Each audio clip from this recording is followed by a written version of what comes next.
Un hombre puede llegar a manifestar a partir de un artefacto mecánico lo que también ve por la parte sentimental o por la parte más subjetiva. En este caso, si hay algo que tiene de alternativo la fotografía como soporte de expresión, como forma discursiva y aún como forma de conocimiento, radica en que la fotografía tiene una estrecha vinculación con la ciencia, sus usos, sus intenciones, sus pertinencias y aún así también sus manipulaciones, ¿no? La fotografía es un lenguaje, pero un lenguaje con unas características muy propias. ¿A qué me refiero? Cuando alguien lee un texto, uno comprende las palabras, es lenguaje y uno comprende las palabras. Cuando uno lee moneda, azul, coche, uno comprende las palabras. Pero ¿qué sucede con la imagen fotográfica? Uno cree comprender lo que ve ahí. Sin embargo, lo que ve ahí es un cúmulo de circunstancias y de situaciones que el espectador no las alcanza a comprender. El concepto de archivo en la historia de la fotografía proviene del siglo XIX. Grandes instituciones, grandes museos, grandes organismos, sobre todo europeos, crean el concepto de archivo en fotografía. Esto es, contratan a fotógrafos que se lanzan por el mundo a documentar el mundo y en este proceso también a clasificarlo. De pronto se empieza a generar a través de las imágenes, así son los mexicanos, así son los italianos, así son los brasileños, ¿no? Los empiezan a clasificar y no deja de haber ahí un punto de visión colonialista e intrínsecamente la visión racista. Pero así surge la cuestión del archivo.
si entendemos que Nacho López, Juan Rulfo y Rubén Gámez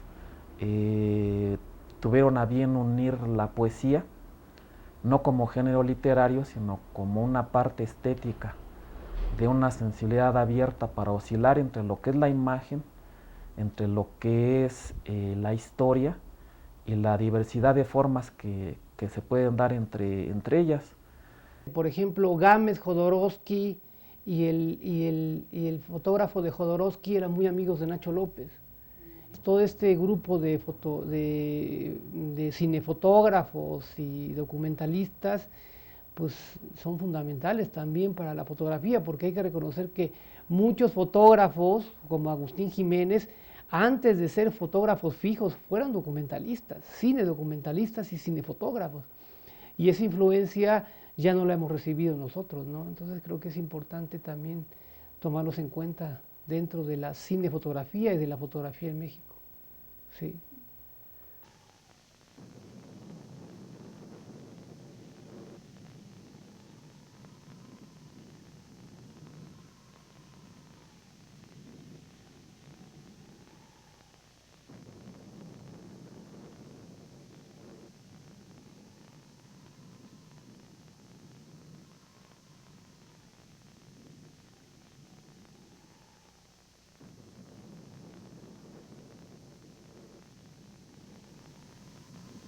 Ustedes dirán que es pura necedad la mía, que es un desatino lamentarse de la suerte y contimás de esta tierra pasmada donde nos olvidó el destino. La verdad es que cuesta trabajo aclimatarse al hambre. Y aunque digan que el hambre repartida entre muchos toca a menos, lo único cierto es que aquí todos estamos a medio morir y no tenemos ni siquiera dónde caernos muertos.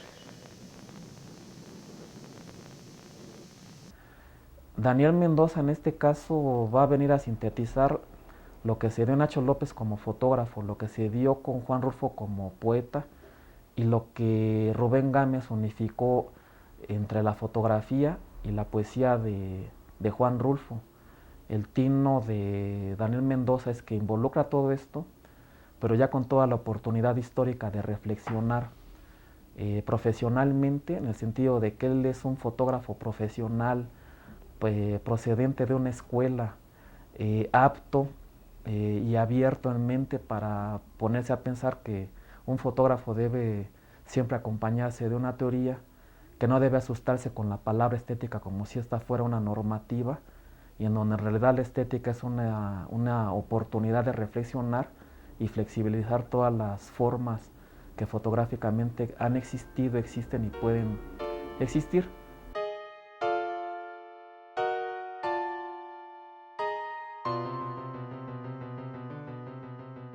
La influencia que yo recibí, que fue la que más me marcó, fue la del maestro Nacho López.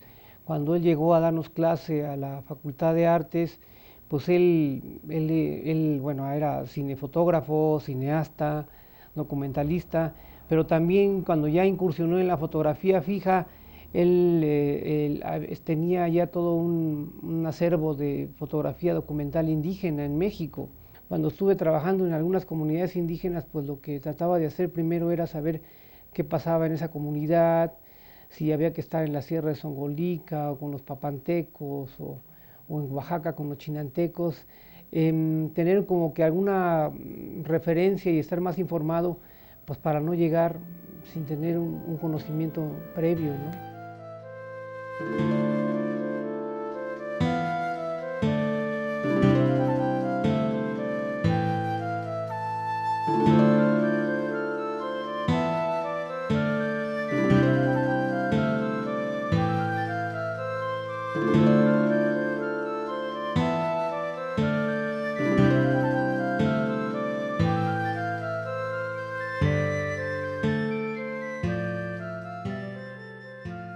Mira, las fotos que conozco de Daniel, las que conozco, así que puedo decir que me acuerdo de ellas, sí creo que tiene una mirada, por supuesto, de respeto y de empatía, ¿no? Con lo que está fotografiando.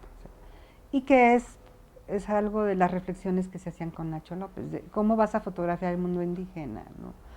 Cómo no fotografiarlo desde un punto de vista folclórico, sino desde otro punto de vista, ¿no? De respeto, de iguales y con esa empatía que creo que sí se transmite en sus imágenes. Además de que de pronto tiene momentos muy interesantes, ¿no?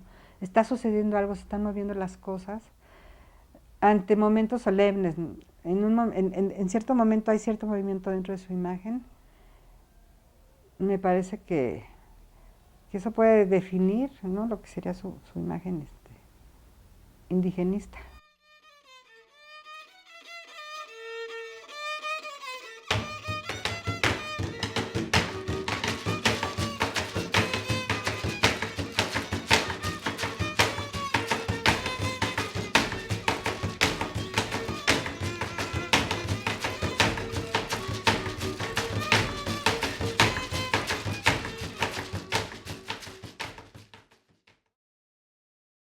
Yo creo que Daniel pertenece a una generación donde se gesta un notable fotoperiodismo que es entre finales de los 70s y los 80s en México. Y él sin duda es parte integrante de esta generación de fotoperiodistas, pero sintomáticamente también es parte de una generación que huyó del fotoperiodismo. ¿Por qué huyó? Bueno, yo creo que las razones, puede haber muchas razones muy obvias del exceso de trabajo como fotoperiodista, ¿no? El cumplimiento de la orden diaria sin comprensión por parte de la empresa. Eso le sucedió, yo creo que no únicamente a Daniel, y desde ahí se tiene que ver la conformación de su archivo, sino a una enorme cantidad de estos integrantes de esta generación. No hay un tema en especial que me interese, porque inclusive hay temas en el fotoperiodismo que hacemos pero que odiamos, pero los tenemos que hacer porque es una orden, ¿no? Como por ejemplo cubrir presidencia, pues había ciertas experiencias agradables, pero era totalmente horrible, ¿no? Y por lo que me cuentan los fotoperiodistas ahorita, pues creo que es peor, ¿no? Entonces había cosas que no eran como muy agradables hacer dentro del fotoperiodismo y había otras que sí eran interesantes, ¿no? Por ejemplo, a mí me gustó mucho fotografiar a los diputados o a los senadores, porque para mí eran personajes así que, pues como de circo, ¿no? Que siempre están actuando y siempre tienen que quedar bien ante las cámaras. Entonces uno tenía que buscarles la parte más fea, porque esa era la parte que igual no te iban a publicar, pero que a mí me interesaba, ¿no? O sea, pues finalmente son personajes públicos y bueno, pues están ahí, y entonces uno tiene la oportunidad de poderlos ridiculizar, ¿no? Porque finalmente ahí están, ¿no? Y ellos se prestan para eso, ¿no? Entonces yo creo que esas eran las partes interesantes que me gustaba del fotoperiodismo, ¿no? Sí.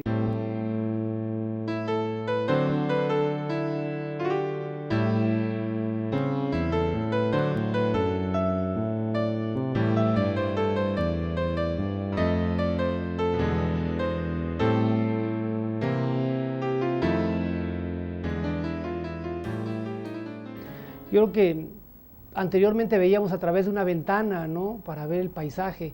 Ahora vemos a través de un monitor, ¿no?, una televisión, o vemos de un ordenador, y entonces todo lo que está diciéndonos ese monitor o ese ordenador, pues muchas veces creemos que es verdad. Vemos el periódico y muchas veces creemos que es lo que estamos leyendo son las noticias verdaderas, y muchas cosas son montajes, lo sabemos, ¿no? Muchas cosas son fabricadas por el interés de los políticos o del Estado. Entonces, ¿dónde está la frontera del documento, del testimonio, de la ficción? Pues no existe, ¿no? Siempre ha estado de la mano. Eso es importante, ¿no? Sí. Nosotros queremos explicarnos la fotografía a partir de lo que vemos, de lo que inmediatamente percibimos en la imagen. Pero ahí nos estaría faltando cuál fue su tiempo histórico, cuál fue la intencionalidad del autor al hacerla, cuál fue el contexto social en que se realizó, cuál fue el contexto ideológico que la hizo vivir a la imagen. Entonces, son cosas que no vemos en la imagen, que están abajo del agua y que es la estructura que la soporta y es la estructura que la explica a la fotografía. Entonces, el proyecto del ajolote gigante de la laguna de Alchichica, creo que a eso también está respondiendo. Está respondiendo a evidenciar a lectores y espectadores de que una fotografía, con una fotografía o con una fotografía se puede crear ficciones, ¿no? De la misma manera en que el novelista las crea y el lector se adentra en ellas, o de la misma manera en que el espectador va al cine y se adentra por un momento o por hora y media a la trama de la película. Entonces lo que hace Daniel Mendoza dice, bueno, pues yo puedo adentrar a un lector espectador a mi mentira, ¿no?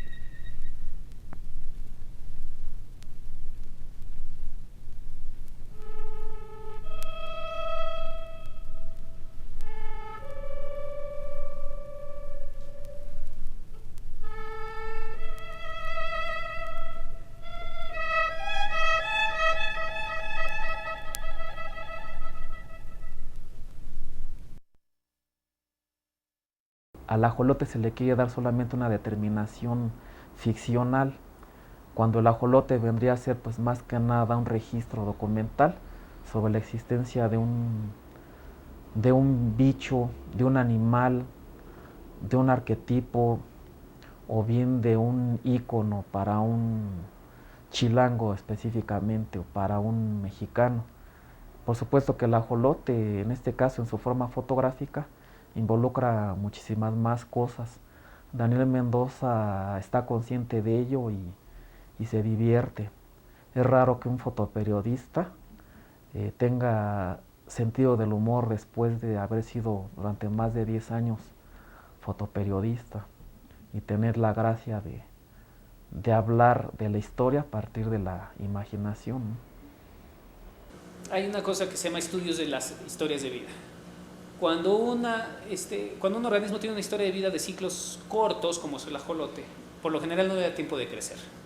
Esto me parecía que tenía una relación interesante con el tema de la identidad nacional, porque está muy ligado a muchas imágenes que pintores, cineastas, filósofos y escritores habían hecho del mexicano. El mexicano como una figura primitiva, larvaria, que de alguna manera se había detenido la metamorfosis que llevaría a los mexicanos hacia una etapa de progreso, pero por algún motivo misterioso no se producía la metamorfosis y quedaban en este estado primitivo y larvario, exactamente como el ajolote.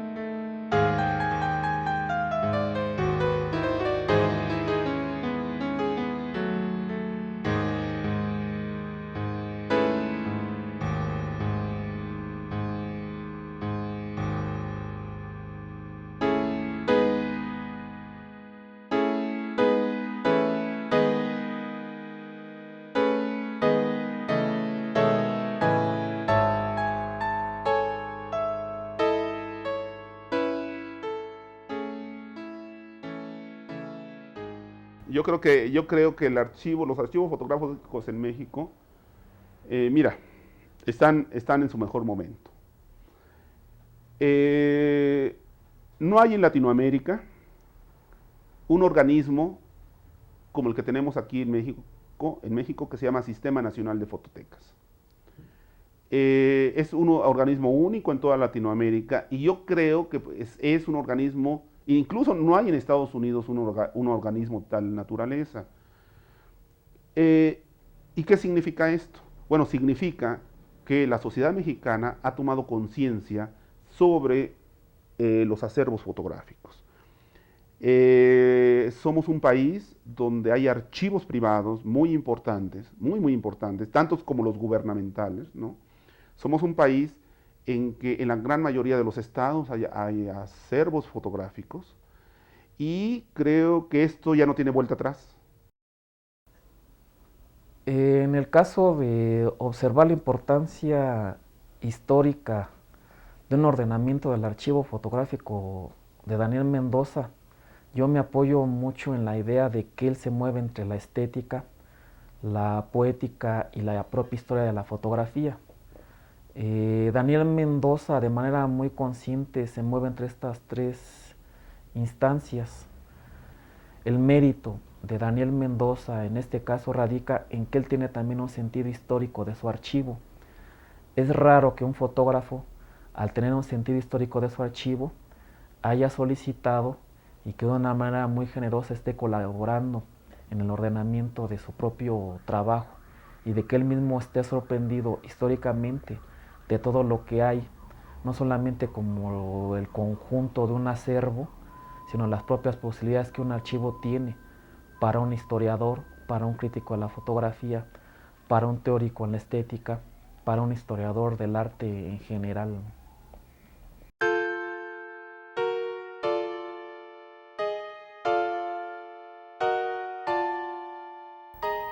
No, pues un plan para el futuro. No, yo creo que pues en el campo de la fotografía uno tiene que estar viviendo cotidianamente lo que uno está haciendo.